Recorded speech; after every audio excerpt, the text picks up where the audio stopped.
এই ছেলে, এই তুমি কি এভাবে এখানে চুপচাপ বসে থাকবে? নাম পরিচয় কিছু বলবে না? হুম, দেখো এখন যদি তুমি এইভাবে চুপচাপ বসে থাকো তাহলে কিন্তু আমি কঠিন হতে বাধ্য হব। আরে, এই রেবেকা, এই ছেলে এখানে ঢুকলো কি করে? আমি কি করে বলবো? দারোয়ানকে জিজ্ঞেস করো। এই হাসো, হাসো, এই হাসো। স্যার আবার ডাকছেন? এই ছেলে এই বাড়িতে ঢুকলো কি করে? স্যার খালুজানের পরিচয় দিল, সেই জন্য ঢুকতে দিছি।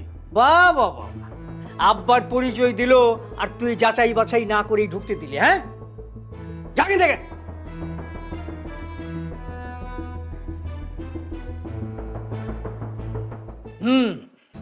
যা বোঝার আমি বুঝে গেছি।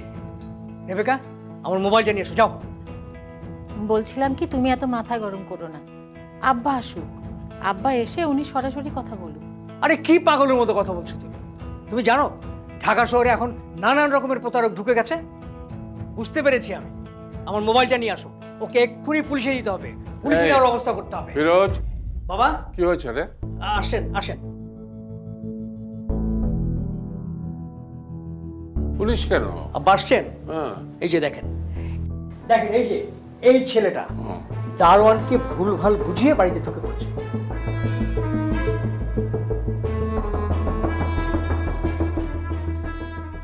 নাম পরিচয় কিছুই বলছে না, চুপচাপ বসে আছে।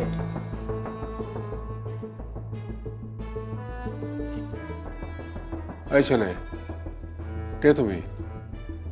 কার কাছে এসছো? আরে কি হলো, কিছু বলছো না কেন? কথা বলো। আব্বা, আব্বা এভাবে হবে না, আপনি বুঝতে পারছেন না। আমাদের এভাবে সময় নষ্ট করাটা একদম উচিত হচ্ছে না। ওকে ওকে পুলিশে দিতে হবে। তুই একটু থাম না। কে তুমি? এইভাবে চুপ থাকাটা তো কোনো সমাধান না। তুমি কে, তুমি কার কাছে এসছো, কিছুই তো বলছো না। আমার নাম মেহেদি, আমি আপনার কাছে এসেছি।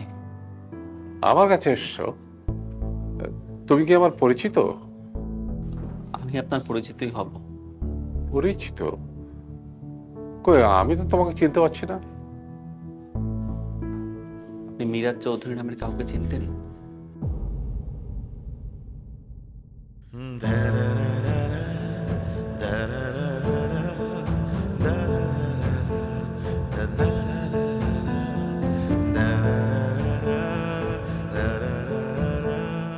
আজ থেকে 27 বছর আগে একটা গরিব মেয়েকে বিয়ে করার অপরাধে যাকে এই বাড়ি থেকে চলে যেতে হয়েছে,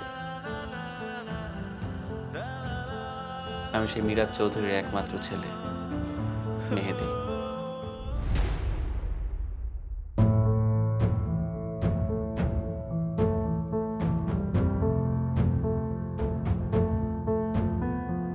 আব্বা, আব্বা আপনি ওর কথা বিশ্বাস করবেন না। ও একটা নাটক সাজিয়ে এনেছে। আব্বা, আব্বা এক্ষুনি ওকে এখান থেকে বের করে দিতে হবে। এই ছেলে, এই এক্ষুনি তুমি এই বাড়ি থেকে বেরিয়ে যাও, যাও।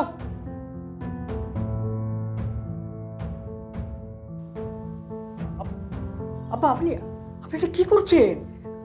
কোনো কিছু না জেনে ওর মুখের কথাই শুধু। তার জন্য তো ওকে সময় দিতে হবে। বৌমা, জি আব্বা। ওকে কিছু খেতে দাও তো। সর দেখি।